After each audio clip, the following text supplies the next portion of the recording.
नमस्कार, दिन भर की चुनिंदा खबरों के साथ ग्रैंड न्यूज में आपका स्वागत है। मैं हूं मनीष। आइए एक नजर डालते हैं आज की हेडलाइंस की ओर। नमस्कार, दिन भर की चुनिंदा खबरों के साथ ग्रैंड न्यूज में आपका स्वागत है। मैं हूं मनीष। आइए एक नजर डालते हैं आज की हेडलाइंस की ओर। 64 वर्षीय बुजुर्ग की रहस्यमय तरीके से हत्या।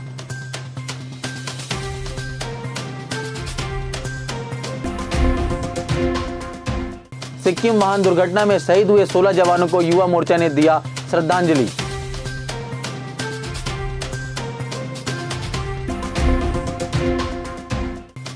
मनरेगा अधिकारी कर्मचारियों महासंघ बस्तर के द्वारा एक दिवसीय संभाग स्तरीय धरना प्रदर्शन एवं वादा निभाओ रैली का आयोजन किया गया।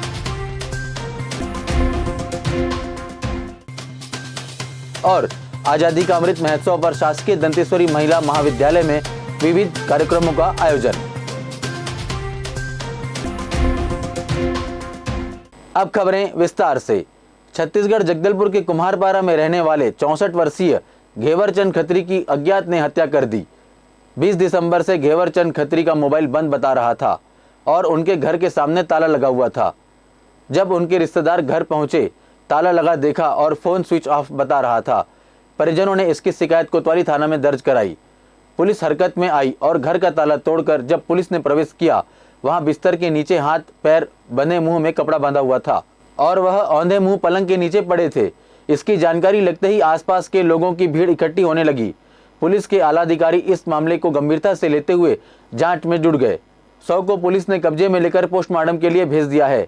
जब उनके घर की जाँच चल रही थी, वहाँ एक शराब की बोतल और 2 गिलास भी पुलिस ने जब्त किए हैं। प्रथम दृष्टि से यह पूरा मामला हत्या का लग रहा है। मेरे रिश्तेदार है। क्या जानकारी मिला था? जानकारी 3 दिन से उनका मोबाइल बंद आ रहा था, तो हम लोग इधर उधर ढूंढे। उसके बाद में कल पुलिस में रिपोर्ट करवाए थे, तो पुलिस वाले आए यहाँ पे, ताला तोड़े तो अंदर में बेडरूम में नीचे गिरे पड़े थे, पैर बंधा हुआ था, उल्टा पीछे थे पड़े हुए। उनके साथ कोई रहता है कि अकेले रहते हैं? अकेले ही रहते थे। हाँ। कोई आया था बाहर से कुछ जानकारी? बाहर से तो जानकारी मेरे को तो नहीं था। अच्छा। थाना कोतवाली में एक रिपोर्ट आई थी कि घेवरचंद खत्री जी है, विगत 2 दिन से घर नहीं आए हैं करके। उस संबंध में उसके छोटे भाई थाना पहुंचे थे, गुम इंसान दर्ज किए हुए थे। आज आके पता चला कि घर का ताला लगा हुआ है। ताला चेक करने पर अंदर जो मृतक अवस्था में पाया गया था, इस संबंध में अभी उसकी जांच कर रहे हैं। फोरेंसिक की टीम आई हुई है और जो शव है उसको अभी पीएम के लिए भेज रहे हैं। पीएम आने के बाद जो भी कंडीशन बताएगी उसको बताएंगे। कोई सुसाइड नोट प्राथमिक दृष्टि क्या देगा? नहीं, अभी जांच चल रही है। फोरेंसिक जस्ट आई हुई है। ताला जो लगा हुआ था वो टूटा हुआ था कि लगा हुआ था, बाहर से या अंदर से? उस संबंध में जांच कर रहे हैं। हम लोग जब आए उस समय ताला बाहर से लगा हुआ था। शव किस हालत में था? बंधा हुआ था बता रहे कि नहीं, अभी शव से किसी प्रकार की स्मेल नहीं आ रही है। बाकी जांच के बाद पूरा रिपोर्ट बताया। जगदलपुर के मंडी प्रांगण में आज मनरेगा अधिकारी कर्मचारी महासंघ बस्तर संभाग के द्वारा एक दिवसीय संभाग स्तरीय धरना प्रदर्शन एवं वादा निभाओ रैली का आयोजन किया गया। पिछले दिनों अनिश्चितकालीन धरना प्रदर्शन किया गया। 71 दिनों का लंबा हड़ताल किया गया था। दंतेवाड़ा के मां दंतेश्वरी की चरणों से रायपुर तक पदयात्रा किया गया था। 8 जून 2022 को माननीय कैबिनेट मंत्री कवासी लखमा के द्वारा आश्वासन दिया गया था और उन्होंने कहा था कि आपकी जो भी मांगे हैं वह जायज़ हैं। मैं आप लोगों का काम 6 महीने में करवा दूंगा। आप लोगों की मांग मंजूर कर ली गई है। आप लोगों की जो कमेटी बैठी है उसकी बैठक लेकर के आप लोगों के द्वारा जो मांग है उसे पूर्ण कर ली जाएगी। आप लोग इस हड़ताल को स्थगित कर दीजिए। और उन्होंने कहा था कि आप लोगों की मांग अगर 6 महीने पर पूरी नहीं होती है तो आप लोगों के साथ मैं भी आंदोलन पर बैठूंगा। लखमा जी की बातों में आकर हम लोगों ने अपना धरना प्रदर्शन वापस ले लिया। दिसंबर 2022 को 6 महीना पूर्ण होने पर हमारी मांगें अभी भी जस की तस है। उस पर किसी भी प्रकार की कोई भी कार्रवाई नहीं कि धरना प्रदर्शन के पश्चात मेहनतकश कर्मचारियों के द्वारा विशाल रैली निकाली गई। यह रैली शहर के प्रमुख मार्ग चौराहों से होते हुए गुजरी। कर्मचारियों के द्वारा बैलगाड़ी में उनके द्वारा किए जा रहे सभी कार्यों को दर्शाते हुए अपने आप को बैल स्वरूप दिखाते हुए रैली में अपना विरोध प्रदर्शन करते हुए कर्मचारी दिखे।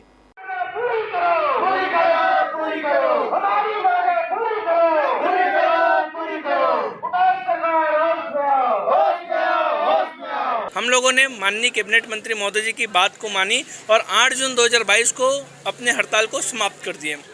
8 दिसंबर 2022 को 6 महीना पूर्ण होने के पश्चात भी हमारी मांगे जस की तस है, उस पर कोई भी कार्रवाई नहीं की गई है और कमेटी की जो बैठक होनी थी, कमेटी की कोई भी बैठक नहीं की गई है, जिससे मनरेगा कर्मचारी आहत है, न्याय की गुहार लगा रहा है। जिस प्रकार से राहुल गांधी जी पदयात्रा करते हुए अपनी मांग को पूर्ण करने के लिए वो कन्याकुमारी से लेकर जम्मू कश्मीर तक चल रहे हैं, उसी तरीके से जब छत्तीसगढ़ में एक कर्मचारी वर्ग पदयात्रा करके अपनी मांगों को पूर्ण कर रहे हैं, तो मुझे लगता है माननीय भूपेश बघेल जी को हमारी मांग को पूर्ण करनी चाहिए। जायज़ मांगे आपने जन घोषणा पत्र के बिंदु क्रमांक 11 में नियमितीकरण की बात कही गई थी, आपने जो हमारे मंच पे आए हुए थे उसी मांग को हम पूर्ण कर रहे हैं। अगर ये सरकार हमें न्याय नहीं दिलाती है तो कर्मचारियों के पास लोकतंत्र में केवल आंदोलन करने का एक माध्यम बच जाता है, जिसके लिए अभी हम आईना दिखाने के लिए एक दिवसीय न्याय यात्रा पूरे 5 संभाग में कर रहे हैं।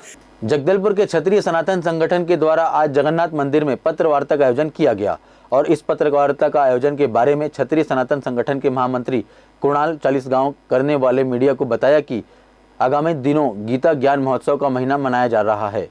उसी तारतम्य में तुलसी पूजन 25 दिसंबर और 26 दिसंबर को सनातन क्षेत्रीय मंच एवं सर्व समाज द्वारा मनाया जा रहा है। 25 दिसंबर को तुलसी पूजन के उपरांत सांस्कृतिक कार्यक्रम, एकल नृत्य एवं सामूहिक नृत्य के प्रतियोगिता का आयोजन किया जा रहा है। 26 दिसंबर को दोपहर 1 बजे मेटगुड़ा टेकरी पर श्री राम जी की भव्य एवं विशाल मूर्ति के भूमि पूजन का कार्यक्रम है। उसके उपरांत झांकियों के साथ नगर में भव्य शोभा यात्रा का आयोजन किया जा रहा है।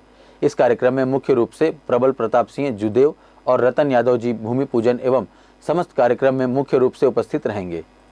इस पत्र वार्ता में क्षत्रिय समाज के समस्त पदाधिकारी एवं कार्यकर्तागण उपस्थित थे।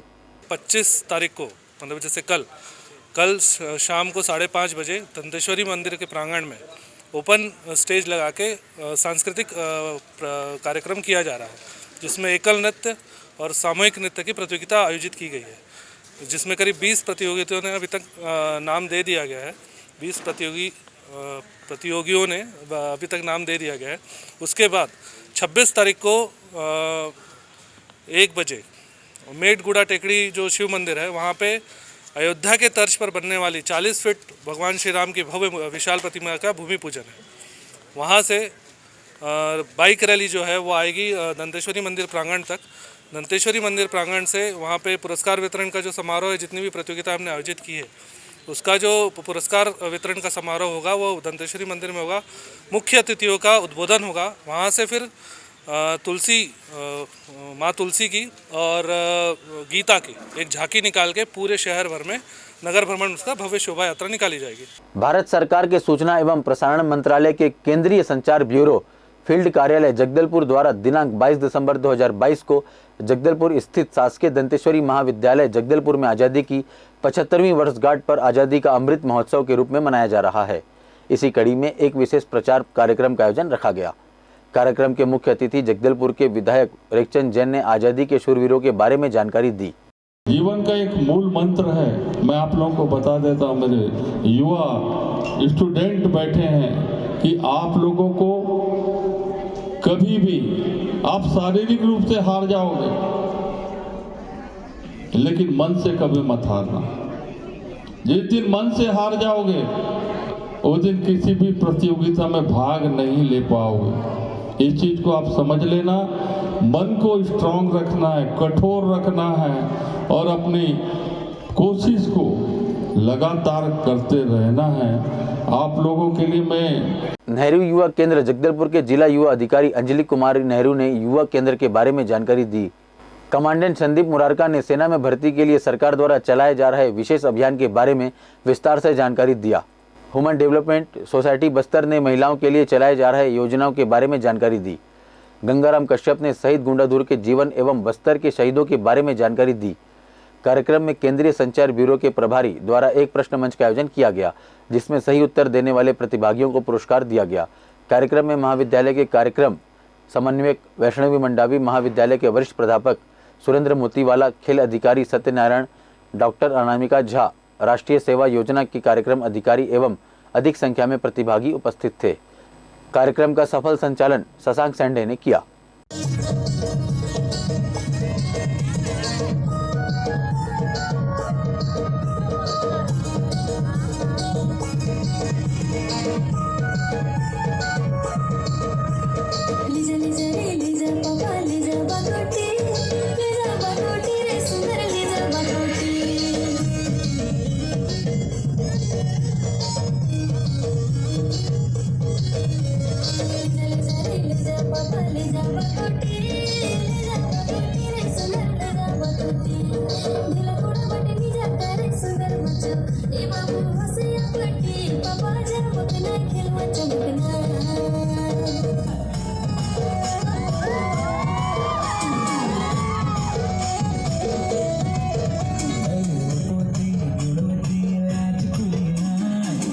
Open challenge Bastar football trophy knockout प्रतियोगिता 2022 का आयोजन जगदलपुर के नगरनार में चल रही है।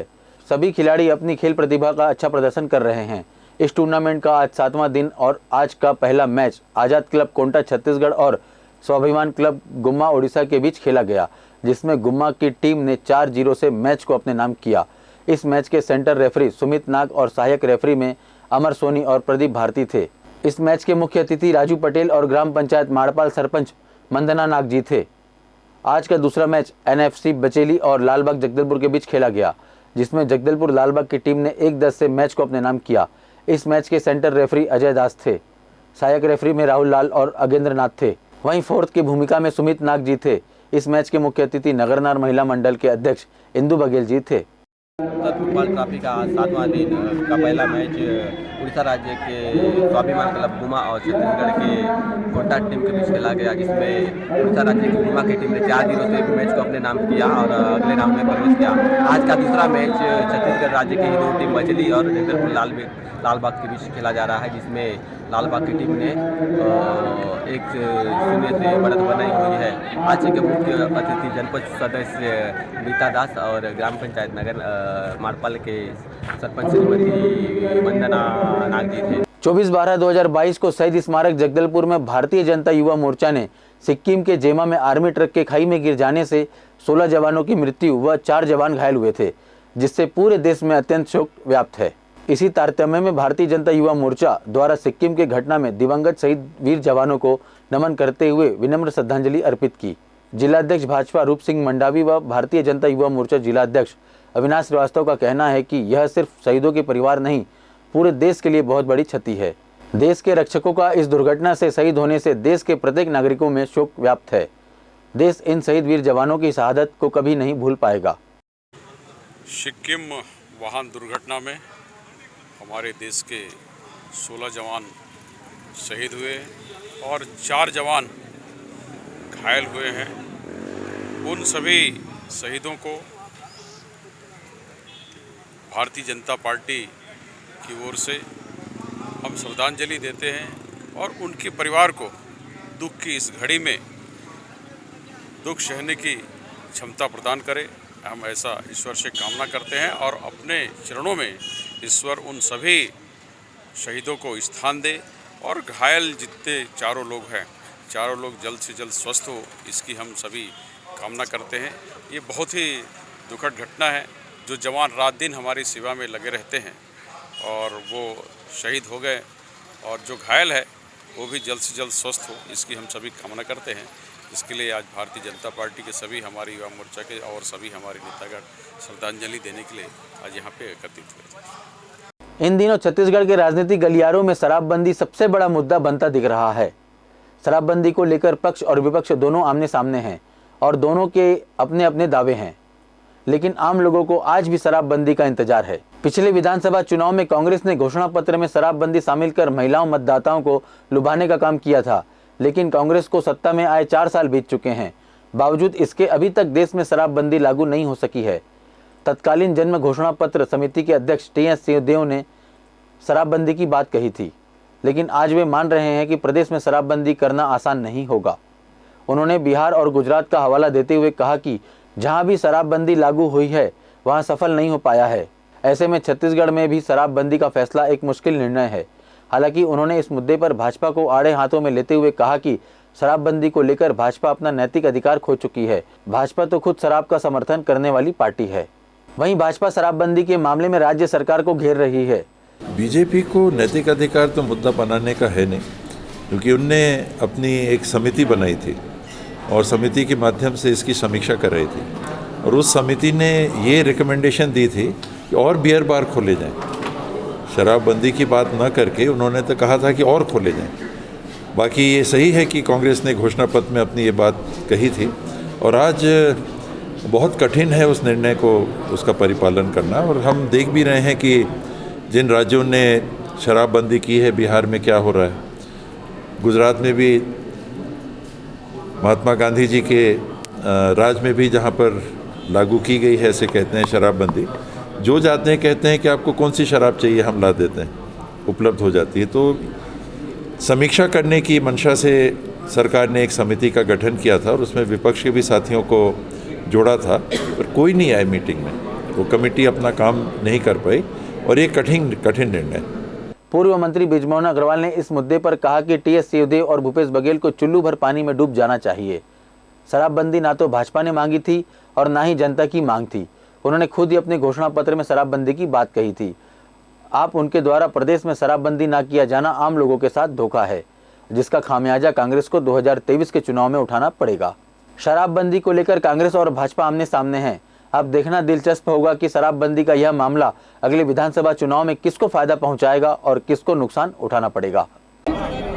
ऐसा है, बाबा और भूपेश बघेल को चुल्लू भर पानी में डूब जाना चाहिए। बाबा जन घोषणा पत्र समिति के अध्यक्ष थे और भूपेश बघेल कांग्रेस के अध्यक्ष थे। उनको हमने नहीं बोला था शराबबंदी करो, उनको जनता ने नहीं बोला था। उन्होंने अपनी मर्जी से शराबबंदी की बात डालकर महिलाओं के वोट ले लिए और आज ये स्थिति है कि महिलाएं अपने आप को ठगा हुआ महसूस कर रही हैं। मुख्यमंत्री जी बोलते हैं इसके लिए जन जागरण करना पड़ेगा, तो 4 साल से सोए हुए थे क्या? 4 साल से जन जागरण क्यों नहीं किया? और शराबबंदी के वादे के पूरा नहीं करने के कारण जनता और महिलाएं सबसे ज़्यादा नाराज हैं। वो इस सरकार को 2023 के चुनाव में निपटाएंगे। शाहरुख खान की नई फिल्म का गाना बेशर्म रंग को लेकर विवाद थमने का नाम नहीं ले रहा है। जहां एक और मुख्यमंत्री भूपेश बघेल ने हिंदू संगठनों को गेरुआ गुंडा कहा था, वहीं सूरजपुर के प्रतापपुर में कार्यकर्ता सम्मेलन में पहुंचे पूर्व राज्यसभा सांसद रामविचार नेताम ने भूपेश बघेल के बयान पर पलटवार किया है। उन्होंने कहा कि गेरुआ कपड़े तो राहुल गांधी और प्रियंका भी पहनते हैं, उनको भूपेश बघेल क्या कहेंगे। रामविचार नेताम के अनुसार प्रदेश में लगातार हो रही ईडी की कार्रवाई की वजह से मुख्यमंत्री भूपेश बघेल अपना मानसिक संतुलन खो बैठे हैं, इसलिए वह उलझुल बयानबाजी कर रहे हैं। अब ऐसा है तो कभी कभी तो भगवा धारण राहुल भी करते हैं, उनको क्या कहेंगे। मैं देख रहा था एक दिन राहुल बाबा को विभिन्न मुद्रा में बाबा के भेष में धारण किए हुए, तो उनको क्या कहते हैं भूपेश बाबा उनको क्या कहेंगे। गेरुआ तो कभी कभार जो है प्रियंका भी धारण करती है, देखे हैं कि नहीं। तो ये जो है इनका अब मानसिक स्थिति खराब हो चला है मुख्यमंत्री का। क्योंकि ईडी की कार्रवाई जिस तरह से चल रही है और ईडी के कार्रवाई के चलते जो है मुख्यमंत्री का मानसिक संतुलन बिगाड़ दिया है, संतुलन बिगड़ गया, इसलिए कुछ से कुछ बोल रहा है। राष्ट्रीय उपभोक्ता दिवस के दिन उपभोक्ता अधिकार एवं जिला उपभोक्ता आयोग में न्याय व्यवस्था की पुनः बहाली को लेकर Surguja society for fast justice के अध्यक्ष अधिवक्ता DK सोनी और आम उपभोक्ता तथा अधिवक्ताओं ने दिया धरना।